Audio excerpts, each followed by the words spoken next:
neve herën e kaluar, nëse mbani mend, neve pam besimin e Anës që i lutej Perëndis me gjithë zemër dhe Perëndia e bekoi atë duke i dhënë birin Samuelin pas një kohe të gjatë që ajo nuk kishte fëmijë.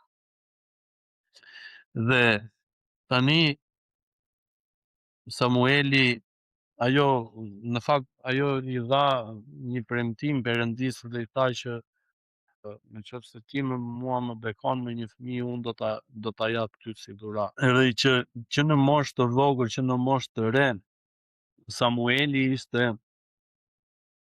që fëmijë në fakt. Samueli shkoi në shtëpinë e Zotit dhe atje u rrit me mbrapa Elit, që ishte kryeprifti në atë kohë. Ndërkohë që në Bibël thuhet që ai ishte edhe gjyqtar, sepse nuk kishte mbretër, pra kishte një pozicion shumë të lartë Eli.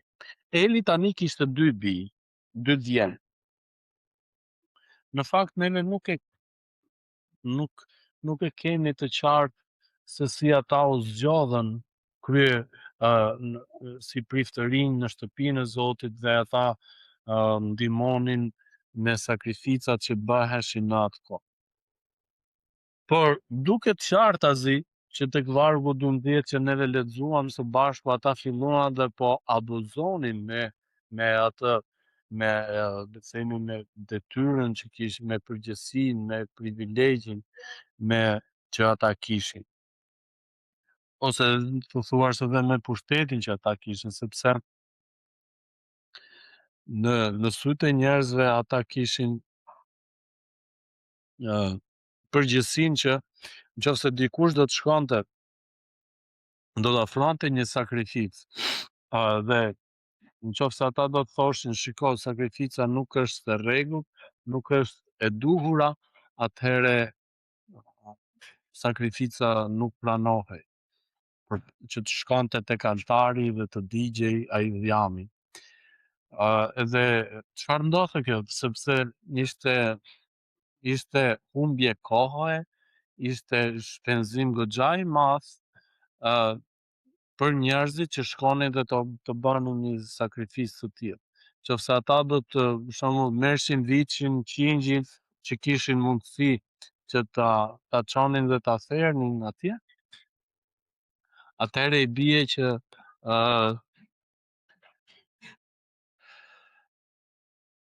ai do t'ikte m'kot. Nëse nuk do të pranoj në shtëpinë e Zotit si sakrificë. Pra pushteti i tyre ishte rritur aq shumë sa ata po abuzonin aq keq, aq rëndom, sa në momentin që shkonin që vinte vjesh mishi dhe ndiqeshin ato procedurë, për shembull këtu thuhet që nëse ishte mishi për të zjerë edhe futesh në kufi ose në një kazan të masur, futesh gjithë mishi, edhe ta shërbëtorët e këtyre priftërinjve fuste thikën ose pilunin edhe copën më të madhe të mishit që merrte, do ta merrte për vete, do ta hanin, do pinin, edhe nuk e kishin fare respektin për Perëndin, për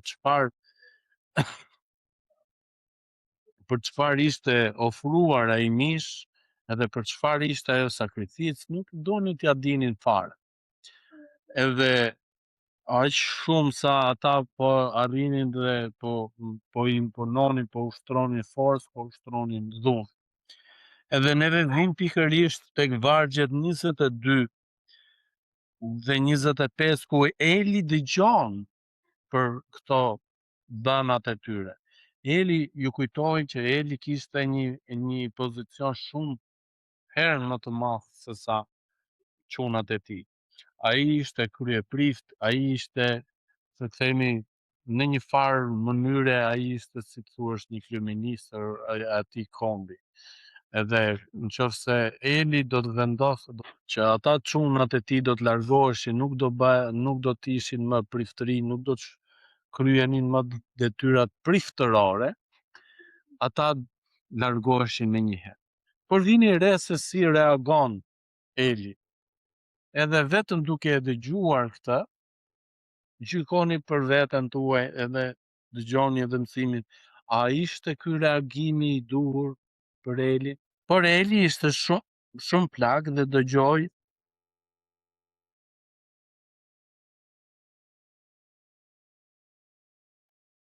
ë por Eli ishte shumë plak dhe dëgjoi gjithë ato që bijtë e tij bënin gjithë Izraelit. Pra, ishte shumë plak, ishte i moshuar, por nuk ishte hequr dorë si kryeprift i Zotit. Ë dhe dëgjoi gjithë ato gjëra që i bënë gjithë Izraelit, dhe si ata binin në shtrat me gratë që kryenin shërbimin në hyrje të çadrës së mbledhjes. Pra, mëkati kishte arritur kulmin. Dhe u tha atyre: "Pse bëni gjëra të tilla? Sepse dëgjoj nga tërë populli për veprimet tuaja të këqija. Mos bijteni, sepse zërat që dëgjoj për ju nuk janë as pak të mira. Ju e shtyni popullin e Zotit të mëkatojë. Në rast se një njeri mëkaton kundër një njeriu tjetër, Perëndia gjykon. Por në rast se një njeri mëkaton kundër Zotit, kush do të ndërhyjë për ta? Por ata nuk e dëgjuan zërin e atit të tyre, sepse Zoti dëshiron që ata të ndisin. Tani shumë njerëz do të zëmroheshin me vargun e fundit. Kur u thuhet që ai kur këtu që thuhet për Zoti, sepse Zoti dëshironte që ata të vdisnin. Të gjithë do të fokusoheshin pikërisht te kjo pjesa e fundit. Pse Zoti kjo dëshiro ka që njerëzit të vdesin? Pse nuk i jep atyre një mundësi të dytë? Ju kujtojmë që përgjegjësia e këtyre dy priftërinjve, bijve të Elit, ishte shumë e madhe.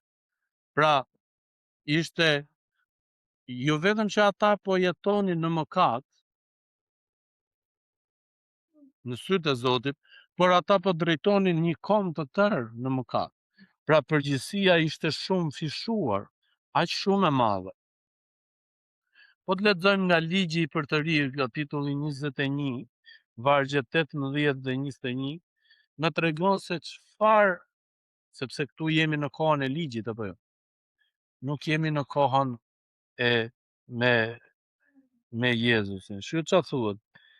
Vargu duke filluar nga vargu 18. Në qoftë se një burr ka një fëmijë kokfort dhe rebel, që nuk i bindet as zërit babait, as atij të nënës, dhe megjithse e ka ndëshkuar nuk u bindet atyre, jati dhe ema do ta marrin dhe do ta çojnë te pleqja e qytetit të tij në portën e vendit ku bonon. Dhe do t'u thotë pleqjve të qytetit: biri ynë është kokfort dhe rebel, nuk do t'i bindet zërit ton, është grykës dhe pianec. Nuk po flasim për fëmijë këtu, le të themi mosha Joelit, Argisit, që janë të vegjël. Por grykës e pianec janë njerëz moshë madhore. Atëherë tërë banorët e qytetit të tij do ta vrasin me gur dhe ai ka për të vdekur. Kështu do të shërrënjosësh të keqen nga mes yt. Tërë Izraeli do të mësojë dhe do të ketë frikë. Ky ishte qëndrimi i duhur sipas ligjit të Mojsiut. Çfarë duhet të ndodhte me qëndrimin e Elit si kryeprift? Ai duhet këtë qëndrim duhet mante. Masi i kishte folur shumë herë, edhe në fund i foli në këtë lloj mënyre. O çuna, ç'a bani? Mos bani kështu tani, e keni penderos fare. Edhe thot, ju po mëkatoni kundra Zotit, kush do të dali në krah? Këtë mirë e thot, por ama duhet kishte marrë masa të tilla, sepse ligji kështu e kërkon. Ai nuk ishte në gjendje që të drejtonte Eli tani, që të drejtonte shtëpinë e tij, dhe jo më të ishte në gjendje që të drejtonte një kom të tërë. Bijtë e tij as që nuk e dëgjonin, as që nuk e respektonin. Edhe mësojmë që etërit ose prindërit, pra, që i duan fëmijët e tyre, i disiplinojnë dhe i edukojnë ashtu siç duhet. Për shembull, nëse do të shkojmë tek Hebrejnë, kapitulli 12, dhe lexojmë vargjet 6 deri në 8, sepse Zoti ndreq faqja 223 nëse hapum që këtë nga mbrapa. Sepse Zoti ndreq atë që do dhe fshikullon çdo bir që ai pranon. Pra Hebrejnë 12, vargjet 6 deri në 8. Në qoftë se ju duroni ndreqjen, Perëndia sillet në ju si me bij. Sepse cili është ai bir të cilin se ndreqi janë? Por po të jeni pa ndreqje, në të cilën të gjithë u bën pjesëtar, atëherë jeni popila dhe jo bij. Pra Zoti i ndreq ata që do. Edhe një prind me pak fjalë e korrigjon fëmin e tij, e edukon, edhe i thot, i tregon rrugën e duhur. Gjoje baban, gjoje këshillën time, nuk do dalësh keq, do t'jesh më i bekuar, do të marrësh më shumë se ç'kërkon. Edhe Zoti këtë gjë na thret edhe neve. Dëgjo viri, dëgjoje, më dëgjo mua sepse ke për të marrë më shumë. Fëmijët e Elit pra kishin një sjellje që ishte plot ligësi edhe plot mëkat. Jo vetëm ata që nuk e respektonin baban e tyre fare, por edhe ndaj popullit ata po mëkatonin dhe po i drejtonin në mëkat.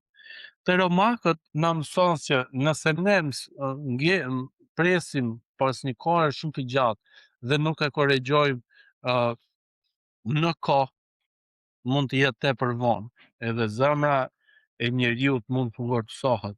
Pra ka vendosur aq shumë rrajnë në mëkat sa nuk e çan më kokën. Nuk e merr më mundimin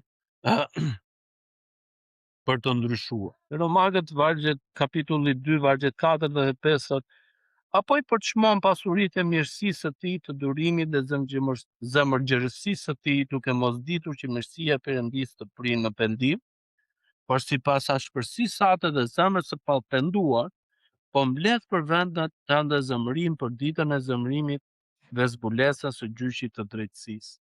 Pra nëse një person, një njeri nuk ndryshon më, nuk heq më dorë, atëherë në zemrën e tij ai po mbledh zemërimin e Perëndisë. Edhe Perëndia do ta gjykojë, do ta gjykojë shumë harshë. Jo vetëm që nga kjo botë do të vdesin, por edhe në ferr atje do të jetë për gjithmonë. Perëndia nuk dëshiron që njerëzit të shkojnë në ferr, por ai dëshiron që ne të kemi mundësinë e pendimit. Ndaj ne si drejtues kemi nevojë, drejtues të jetës sonë, drejtues të familjes sonë, drejtues të një kishe, pra në çdo drejtim të jetës sonë ne kemi influencën tonë. Ne kemi mundësi që të japim të kontributin tonë për të ndryshuar. Çfarë do të thotë kjo? Me qëndrimet tona ne duhet të jemi të drejtë për drejtë kur ne themi jo, kur neve mënyra se si neve jetojmë është me të vërtetë, ashtu siç çfarë neve dëftejmë dhe themi që besojmë, pra nëse neve themi jemi të krishterë, atëherë neve e dimë shumë mirë se çfarë Perëndia kërkon prej nesh, apo jo. Dhe në këtë lloj mënyre neve jetojmë në një le të themi në një mënyrë të tillë që i sjell lavdë e Zotit. Pra po e drejtojmë jetën tonë drejt Perëndisë. Po i therrasim njerëzit e tjerë që të shikojnë rrugën që po shkojmë ne.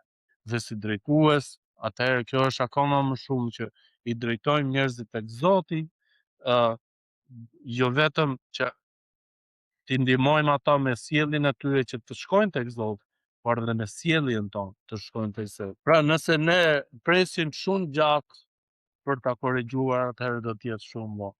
Është si bima që neve mbjellim në tokë. Nëse ne lejojmë barishtet atje të këqija për një kohë shumë të gjatë, ata do vendosin rrej, edhe në momentin që neve do të shkulim, ata do të shkulin edhe bimën e mirë. Pra do na shkojë mundimi kotë dhe shpenzim kohë.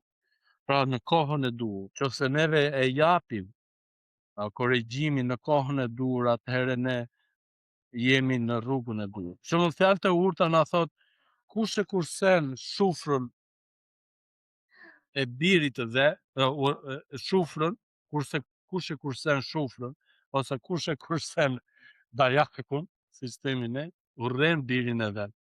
por ai që e do e korrigjon në kohë. Ndësh te fjalët e urta 13 në 24, ndërkohë që tek fjalët e urta 19, 18 thot, ndëshko birin tënd sa ka shpresë. Vjen një moment që çdo gjë është e kotë, fol sa duhesh, por mos e shty derisa të shkaktosh vdekjen e tij, ëh? Pra mund ta korrigjosh edhe mund ta edhe ta dënosh, por jo me vdekje. Pra, që ai ta kuptoj. Shufra dhe qortimi japin dituri, por fëmia për të cilin nuk kujdeset kurkush, turpuron nënën e vet. Tek fjalët e urta 29, vargu 17 na thot, korrigjo birin tënd, ai do të jap rehatin dhe do të siguroj kënaqësi shpirtit. Pra, në vend që Eli në momentin që ishte shumë plak, të shijonte pleqërinë e tij edhe të kënaqej me fjalët e mira që do të dëgjonte për bijtë e tij, ai po dëgjonte vetëm fjalë të këqija që njerëzit po i thoshin për bijtë. Jo vetëm që ata po mëkatonin kundra Zotit në veten e tyre, në sjelljen e tyre, me veprimet e tyre, me qëndrimet e tyre, por dhe po drejtonin njerëzit në mëkat. Edhe vargjet tek e para Samuelit kapitulli 2 vargjet 27 deri në fund. Zoti i tregon atyre se çfarë do të ndodhë. Ju do të vdisni, thot Eli. Gjithë shtëpia jote është e dënuar tash, sepse për aq kohë sa bijtë tu janë në mëkat, jetojnë në mëkat, e gjithë shtëpia jeton në mëkat. Ku e çonin ata mishin që merrnin? E çonin në shtëpi. Pra mishin e vjedhur nga shtëpia e Zotit, mëkatin, po e merrnin me vete, po e çonin tek shtëpia, familja atyre po hante, po shijonte, po kënaqte, por ajo ishte diçka e vjedhur, dhe akoma më shumë ishte e vjedhur në shtëpinë e Zotit. Pra nuk duhet të kemi këtë lloj qëndrimi. Ne duhet të jemi me qëndrim të saktë dhe të rregullt. Kur poja jonë është po dhe joja jonë është jo. Dhe ajo që është me gjithat, çfarëdo që neve bëjmë, edhe themi, duhet t'i japi lavdi Zotit. Duhet pranojmë kritikat me përujtje dhe të ndryshojmë.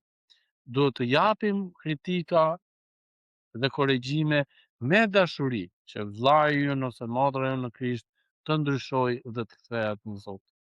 Ky është i gjithë qëllimi i mësimit Perëndis. Perëndia asnjëherë nuk dëshiron që njeriu të vdesë dhe të shkojë në ferr.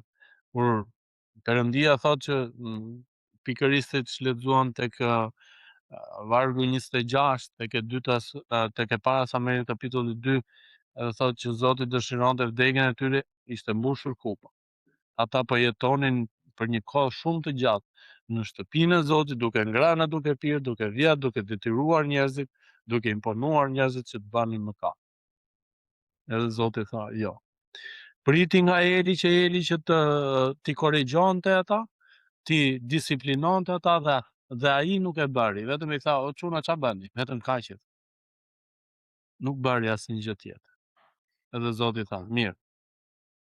Ma kaq kështu që nga puna, atëherë këta janë destinuar për vdekje, drejt asaj po. Paqja dhe hiri i Perëndis qoftë me gjithë secilin për nesh.